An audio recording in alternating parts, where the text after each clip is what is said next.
Hello, good evening, and welcome to the program. This is Daily Politics on Trust TV.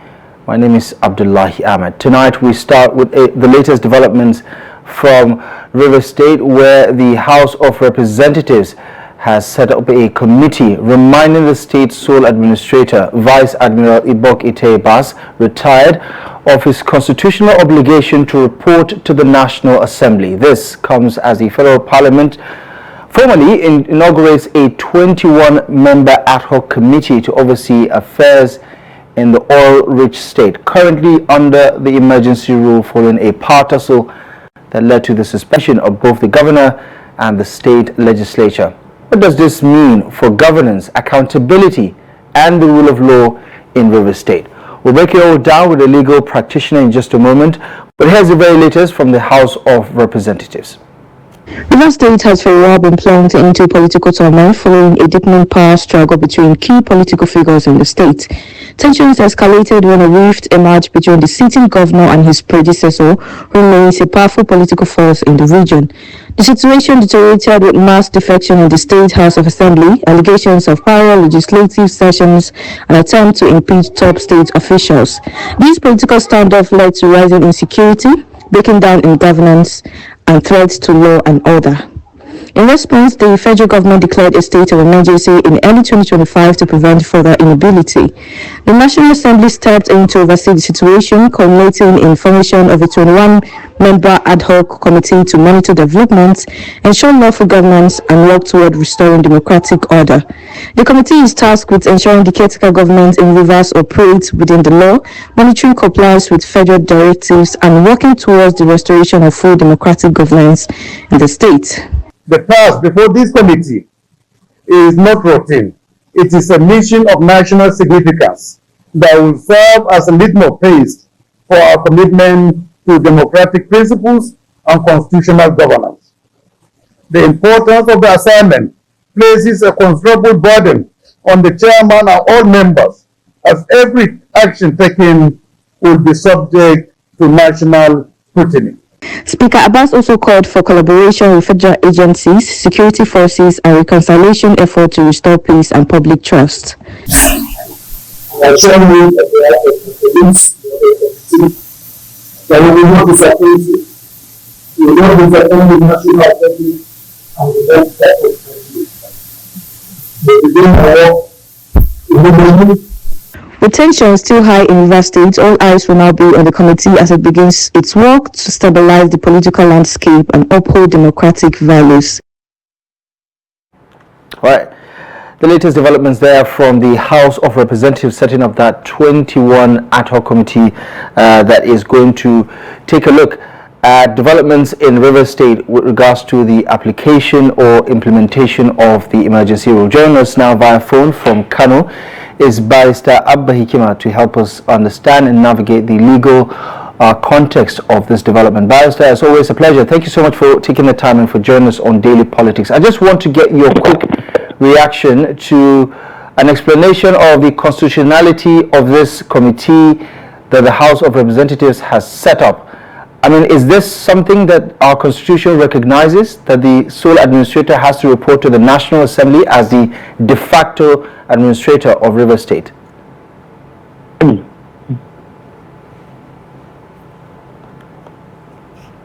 Hello, Barrister. Hello? Hello, Barrister. Can you hear me? Yes, I can hear you now.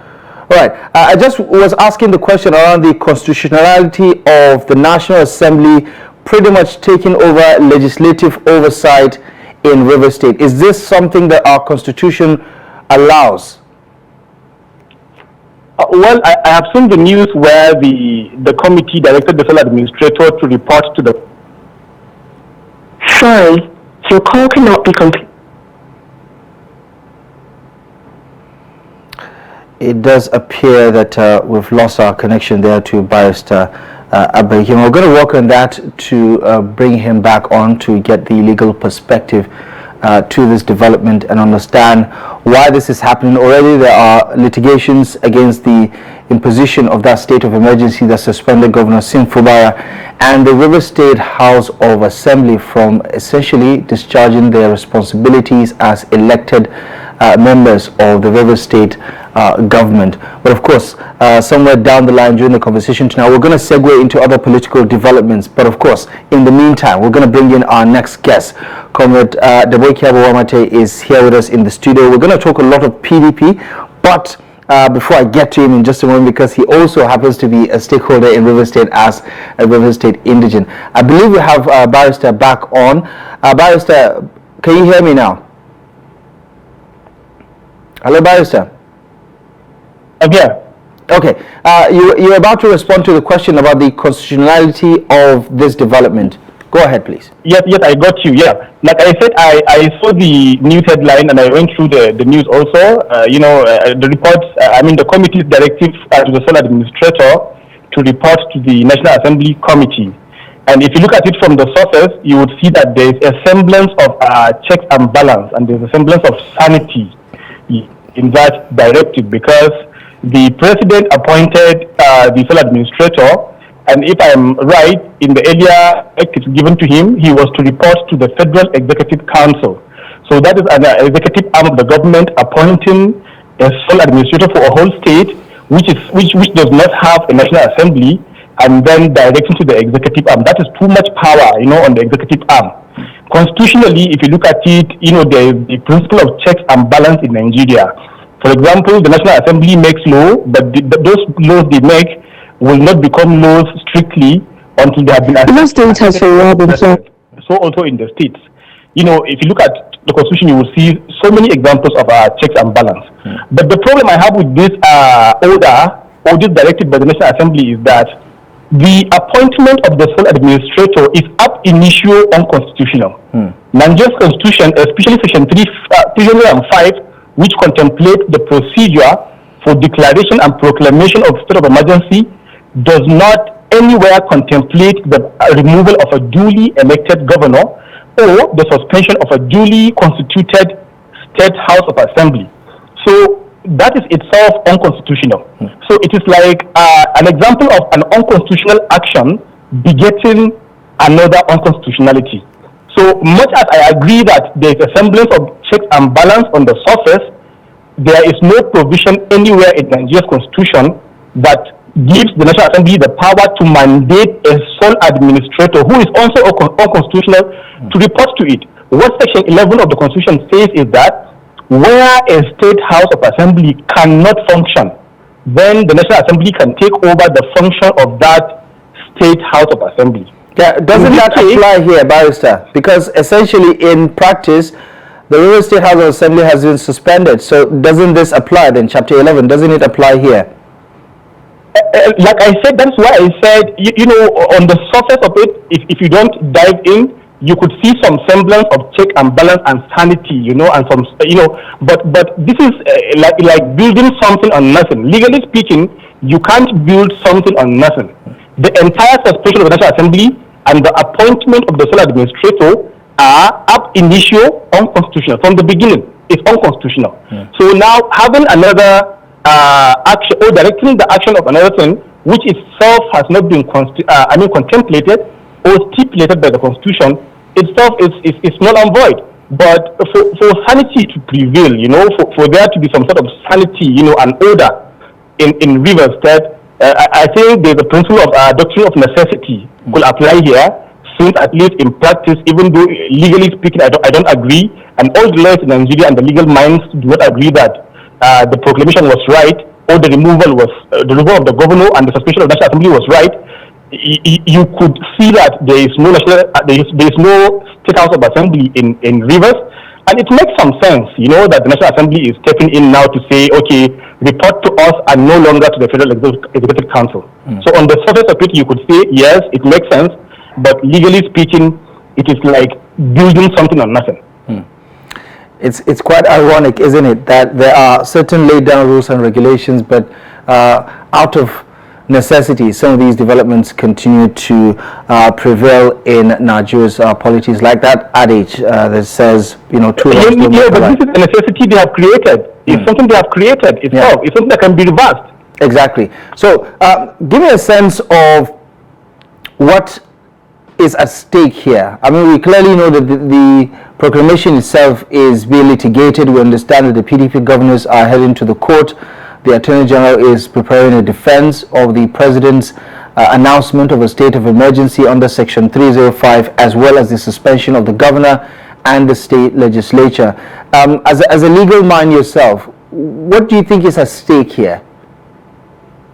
What is at stake right now is constitutionalism. Constitutionalism is the order of Nigeria. You know, we operate, a constitutional democracy in Nigeria. In Nigeria, the Constitution of Nigeria is what we call the ground norm. It is the alpha and the omega. It dictates what should be done. It appropriates powers and functions and responsibility to all offices and authorities. So in this case, it is at stake, because if you ask the president right now to point at a single law that empowers him to remove or to suspend a duly elected governor and House of Assembly, I bet you he cannot. And if you also ask the National Assembly to point at any single provision of the law in Nigeria that empowers them to constitute a committee to direct a sole administrator who has also not been contemplated anywhere, to report to them, that is also something that cannot be done. So there's a lacuna clearly, and constitutionalism is at stake, and there is need for them to, if they need, legislate something to take care of this sort of scenario, so that people will not continue to just live by, viva voce, like already, without having to refer to book or written documentations and laws. Right, and let's talk precedents here, Barrister. I mean, we've been here before with regards to state of emergency a couple of times under Obasanjo, 3 times, I believe, under Goodluck Jonathan, with different variations in terms of the administration of the state, where under Goodluck, for instance, the governors were pretty much still running the affairs of the state as governors. But has there been a precedent before under the current democratic dispensation, where in Jos, for instance, and the likes of Ekiti State, for instance, was this the situation? Did we have the National Assembly step up to step in? We do not have this exact situation happening before. Even though you set precedents where it is legal, precedents are supposed to be used and utilized and referred to where they are themselves legal and appropriate. You understand what I mean? So if a past president, for example, did something that is wrong, it cannot become a precedent for subsequent governments to take, to rely on or to take lessons from. So, but in this case, like we said, yes, we have never had a situation where even the legislators had been suspended, because this is one thing that's actually funny with this particular proclamation. It is not only the governor that has been suspended; the State House of Assembly has also been suspended, and that is really an executive overreach. Right.